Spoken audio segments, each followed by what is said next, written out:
Subscribe now.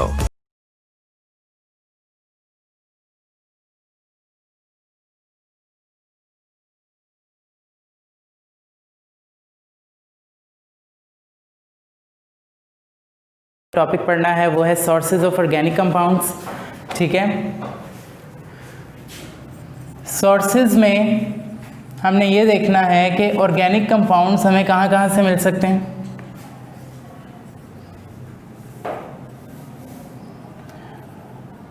Organic compound के दो major sources हैं हमारे पास। ठीक है, एक हमारे पास है प्लांट्स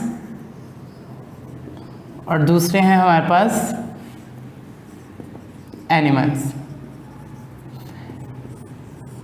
एनिमल्स और प्लांट से हमें ऑर्गेनिक कंपाउंड्स मिल सकते हैं।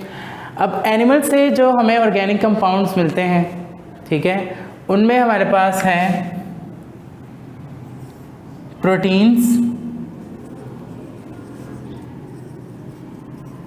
और ऑयल, फैट्स कह लें आप। प्रोटीन्स मिलती हैं जो गोश्त वगैरह हमें एनिमल से मिलता है, और फैट्स वगैरह जो है जैसे कि बटर, मिल्क, ये तमाम चीज़ें हमें एनिमल से ही मिलती हैं। तो इनमें भी क्या है, ऑर्गेनिक कंपाउंड्स प्रेजेंट होते हैं। नेक्स्ट हमारे पास है प्लांट्स। अब प्लांट्स में हमारे पास दो कैटेगरीज आ जाती हैं जिनसे हमें ऑर्गेनिक कंपाउंड्स मिलते हैं। एक है लिविंग प्लांट्स और दूसरे हैं डेड। ठीक है, अब लिविंग प्लांट से हमें प्रोटीन्स मिल सकती हैं, हमें ऑयल्स मिलते हैं, कार्बोहाइड्रेट्स,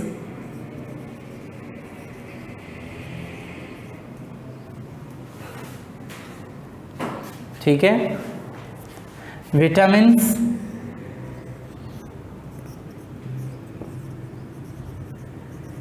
ये तमाम चीज़ें हमें लिविंग प्लांट से मिलती हैं। और डेड प्लांट से हमें मिलता है फॉसिल फ्यूल्स। क्या मिलते हैं? Fossil fuels. मेन टॉपिक हमारा आज का फॉसिल फ्यूल है। फॉसिल फ्यूल क्या है?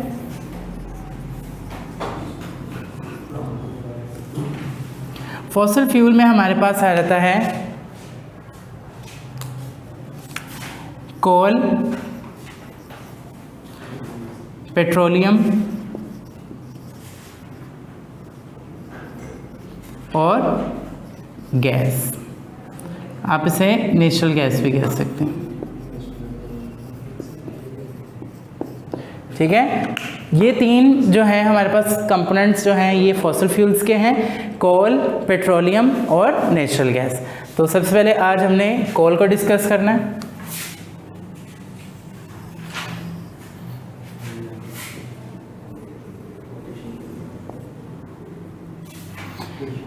कोल के बारे में हम, कोल बनता कैसे है? जब प्लांट्स डेड हो जाते हैं, ठीक है, और ज़मीन में दब जाते हैं, बरीड हो जाते हैं, तो तकरीबन 500 मिलियन साल,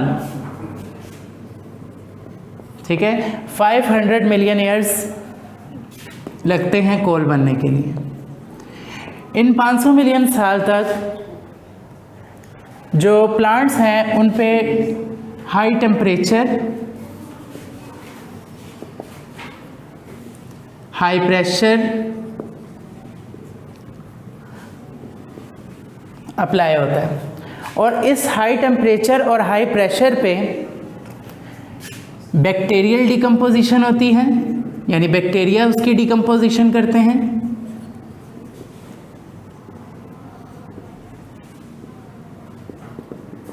और केमिकल डिकम्पोजिशन होती है।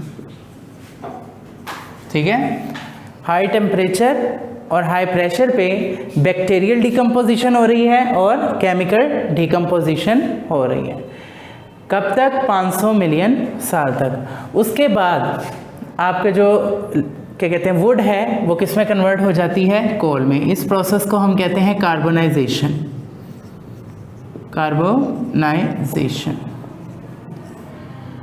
वुड किस में कन्वर्ट होती है? The conversion of wood into coal ठीक है। The conversion of wood into coal is called carbonization. इसे हम क्या कहते हैं? कार्बोनाइजेशन। वुड में 40% होती है कार्बन।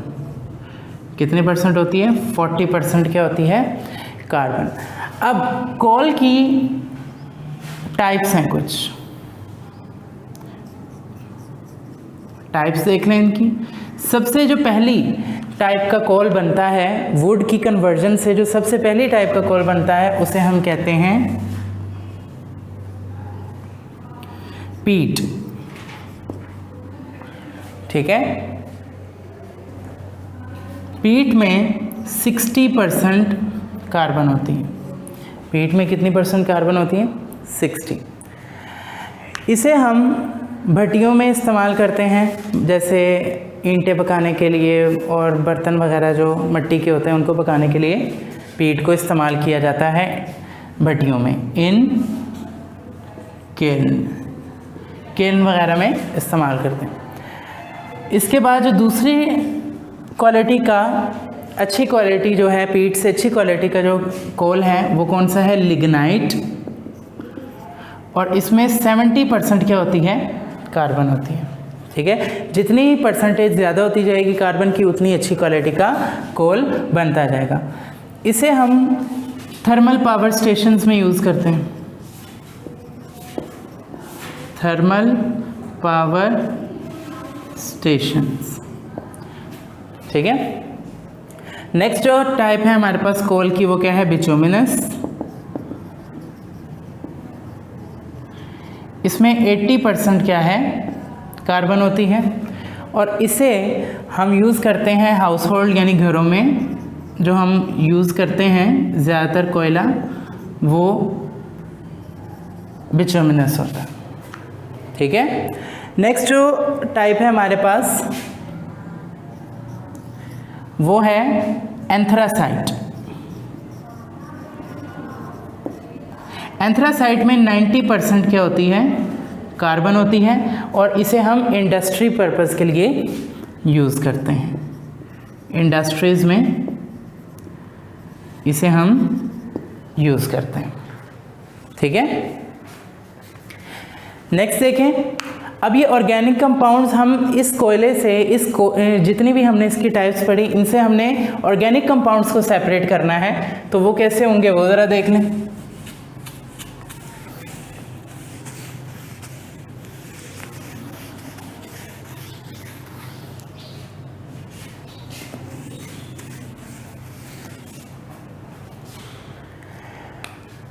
कोल से जब आपने ऑर्गेनिक कंपाउंड्स को सेपरेट करना है तो उसके लिए हमें करनी पड़ेगी डिस्ट्रक्टिव डिस्टिलेशन। क्या करनी पड़ेगी? Destructive distillation. अब डिस्ट्रक्टिव डिस्टिलेशन क्या है? आपने हवा की गैर मौजूदगी में, यानी in the absence of air, in absence of air, ठीक है, कोल को हाई टेम्परेचर और हाई प्रेशर पे क्या किया जाता है? बर्न किया जाता है। Coal is burn at high temperature and high pressure.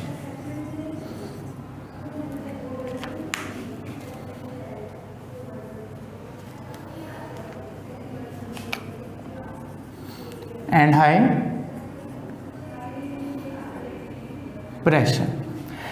ठीक है। हाई टेम्परेचर और हाई प्रेशर पे जब हम इसे कोल को हीट करते हैं तो वो डिकम्पोज हो जाता है।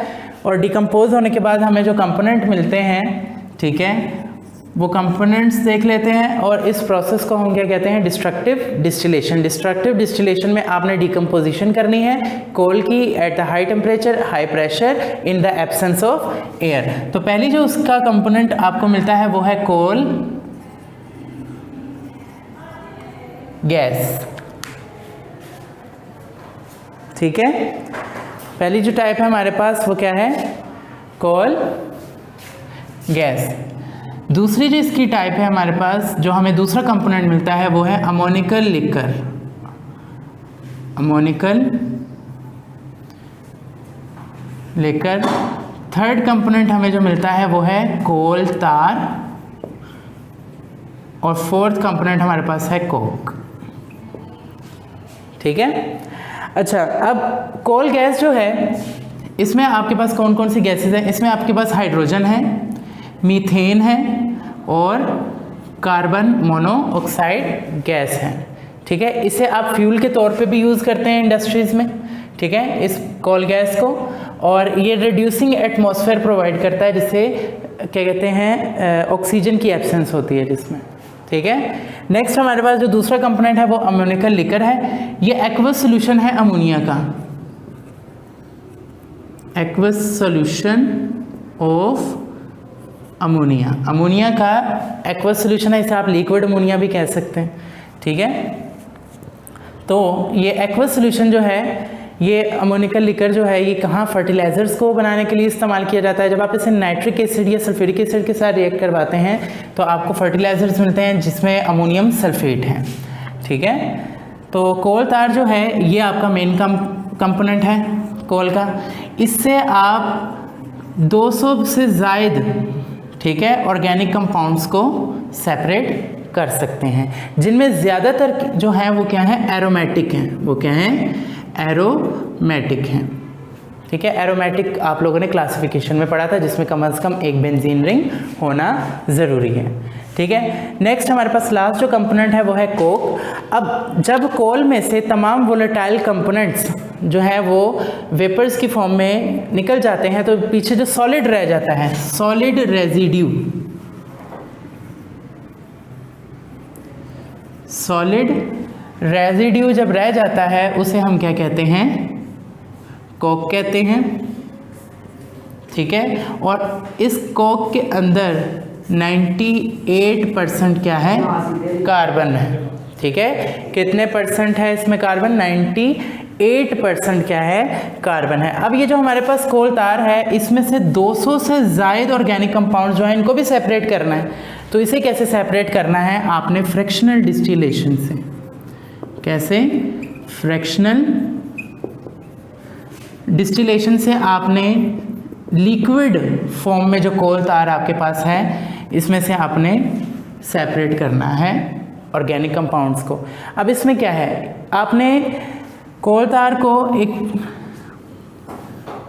फ्रैक्शनेटिंग टावर में ऐड करना है और इसे आपने हीट करते जाना है। 25 डिग्री सेंटीग्रेड से लेकर 400 डिग्री सेंटीग्रेड तक आपने इसे हीट करना है। तो जिस टेम्परेचर पे जिस ऑर्गेनिक कंपाउंड का बॉइलिंग पॉइंट होगा वो उसके ऊपर सेपरेट हो जाएगा, या उसके वेपर्स बन कर के आ जाएंगे यहाँ ऊपर। इसे आप ऊपर से बंद कर लें तो जितना मैस कम होगा उतना जल्दी वो बॉयल होगा, और जितना जल्दी वो बॉयल होगा उतना वो टावर में सबसे ऊपर आपको मिल जाएगा। इससे हम सेपरेट कर लेंगे और हमें ऑर्गेनिक कंपाउंड्स क्या होंगे, सेपरेट हो जाएंगे इजीली।